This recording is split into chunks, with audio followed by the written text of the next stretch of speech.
Imagine building a billion-dollar tech empire from scratch, only to watch it start crumbling because of shocking personal scandals and hidden secrets.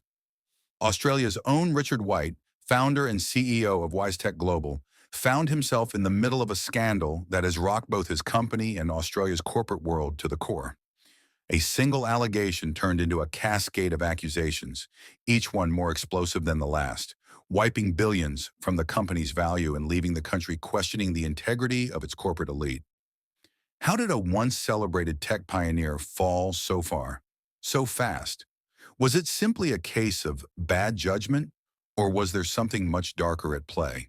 Today, we're diving deep into the unraveling of Richard White's empire, a scandal that has not only exposed cracks in WiseTech's leadership, but has raised critical questions about Australia's corporate governance. Let's start from the beginning. Richard White didn't always have a billion-dollar empire. In fact, WiseTech Global, which he founded in 1994 alongside Mari Isaacs, was built on the simple idea of improving logistics and freight management software. White's vision for WiseTech was ambitious. He wanted to create a global platform that would transform the way goods moved across the world. With the logistics industry rife with inefficiencies, White's solutions quickly caught on. WiseTech grew steadily, and by 2016, it went public on the Australian Securities Exchange, ASX. Just a year later, it entered the S&P/ASX 200, cementing its place as a major player in the tech world. As WiseTech scaled, it attracted big names like DHL, Nippon Express, and APL Logistics as clients. By 2024, WiseTech employed over 3,300 people across 37 countries. But even as the company flourished, White's personal life began casting a long, ominous shadow over it.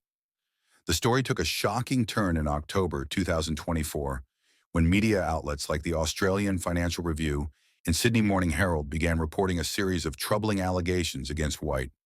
Let's get into the heart of this scandal, the tangled web of relationships, promises, and betrayals that have brought Linda Rogan and Richard White into the spotlight. At the center of the controversy is a $13.1 million mansion in Vaucluse, Sydney's eastern suburbs, which Rogan claims White bought for her and her 3 children. But Rogan alleges that this mansion was far from an ordinary gift. She says it was a promise in an exchange that would secure her silence, her loyalty, and perhaps her companionship. It all started with a sultry video sent through WhatsApp. After White saw the video, he reportedly replied, Fark, you look stunning. The message sparked the beginning of what Rogan describes as a whirlwind of promises and lavish gestures. But Linda Rogan wasn't just any woman swept up in a billionaire's affections. She was also an ambitious businesswoman, the owner of a chain of laser clinics across Sydney, Cairns, and New Zealand. According to court documents, Linda Rogan met Richard White in 2022 through his partner, Zina Nasser, a former criminal defense lawyer. Nasser, captivated by Rogan's beauty and confidence, reached out on Instagram with a message that read, "We have some mutual friends and you came up on my page. I don't do this ever, but I was like, I have to message this stunning lady." Shortly after, Zina invited Rogan to meet Richard White. This meeting at a restaurant in Sydney was no ordinary dinner. Over plates and polite conversation, Nasser allegedly told Rogan, "You will meet Richard. He's so smart." And when Rogan asked if she should bring her husband, Nasser replied cryptically, "Richard doesn't do well with men. Don't tell him I said that. Ha ha ha ha." According to Rogan, that dinner set the stage for what would soon become a mix of business and romance. Rogan claims that White made her promises about investing in her business, discussing ways to buy out her existing partners, including her estranged husband. Soon after, Rogan says White went a step further. He bought the Vaucluse mansion, but White allegedly took extraordinary steps to keep this transaction hidden. He reportedly told Rogan, "The structure will ensure that no one will trace the property back to me or you. Zina will never know I own this house." According to Rogan, White promised her, "You will live in this house forever." And yet, despite these promises, the Vaucluse house would soon become the stage for betrayal. As Rogan prepared to move into her new home, she claims she received a message from Zina Nasser, filled with anger and heartbreak. The message allegedly read, "You didn't have to lie." Richard admitted it, Please don't come near me again. White, Rogan claims, took back the keys, stripping away the promise of her forever home. The house was sold just months later, in February 2023, for $11.5 million, a staggering loss. But was this house really just a gift? Was it an investment for Rogan's silence? Or perhaps an apology? Or was it, as Rogan claims, an essential piece in a complex relationship where business and personal boundaries were constantly blurred?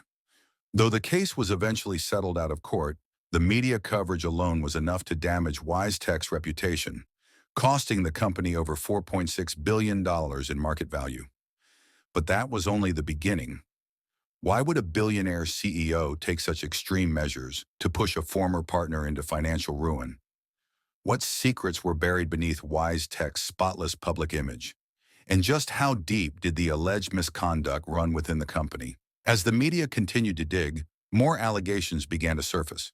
Another woman who reportedly had a relationship with White in 2020 accused him of intimidation and other inappropriate behavior. White eventually paid this woman millions in a settlement, although neither WiseTech nor White's legal team admitted to any wrongdoing. But in a scandal as public as this, silence can be just as telling. As the reports piled up, it wasn't just former partners and alleged romantic interests coming forward. A former WiseTech director accused White of creating a hostile work environment, alleging bullying and intimidation. This former director also claimed that there had been a failure of corporate governance at the highest levels of WiseTech. The board was accused of turning a blind eye to these alleged abuses, allowing White's behavior to go unchecked for years. At this point, WiseTech's stock was in freefall. From its peak, it lost billions in market value, with shares dropping nearly 6% in a single day. Investors began to question whether they could trust WiseTech's leadership, and whispers of further scandals within the company grew louder. How did White manage to keep these alleged actions hidden for so long? And why did it take a full-blown media scandal to prompt WiseTech's board into action? As the scandal unfolded, it wasn't just Richard White and WiseTech Global feeling the heat. This high-profile drama raised serious concerns about the overall health of corporate governance in Australia. A country once proud of its rigorous regulatory framework was now facing tough questions. How could such a situation escalate unchecked within a leading tech firm, especially when so many corporate oversight mechanisms were supposed to be in place? Australia's corporate sector had seen plenty of scandals over the years, but this one hit differently. White's alleged actions not only dragged WiseTech through the mud, but also cast a harsh spotlight on Australia's regulatory bodies, particularly the Australian Securities and Investments Commission, or ASIC. In July 2024, a Senate inquiry had described ASIC as an organization without transparency, few prosecutions, and a litany of cultural, structural, and governance issues. For an agency responsible for enforcing corporate accountability, this critique couldn't have come at a worse time. Australia's reputation as a safe, reliable place to invest was also being questioned. After all, WiseTech was far from the only major company dealing with scandal. In recent years, some of Australia's biggest corporations, banks, supermarkets, insurers, and even Sydney's flagship casino, had been hit with their own ethical and operational controversies. Star Entertainment Group lady, for instance, had recently been fined $15 million for breaching licensing requirements. But to many, this penalty, a fraction of the company's annual revenue, seemed like a slap on the wrist. These incidents all raised the same uncomfortable question. Was Australia's regulatory environment too soft to deter corporate misconduct effectively? Some critics pointed out that with a population of just 27 million, Australia's pool of independent board directors was relatively small, meaning many directors held roles across multiple companies. This interconnectedness risked compromising accountability, as directors might be reluctant to challenge executives in one company for fear of losing their positions elsewhere. Is Australia's corporate world becoming a breeding ground for unchecked power and influence? And with regulators seemingly hamstrung, who will protect investors from the fallout of these executive scandals? While the financial impact of the WiseTech scandal has been enormous, with billions lost and investor trust shattered, the personal side of this story is equally significant. In a public statement, White spoke of how the situation had taken a toll on him personally, as well as on his family and close friends. It has been a challenging time for me personally, my family and close friends, and for the company that I have built and truly love, he said. Yet for some observers, these words rang hollow, given the seriousness of the allegations. For WiseTech's employees, the scandal was more than just a headline.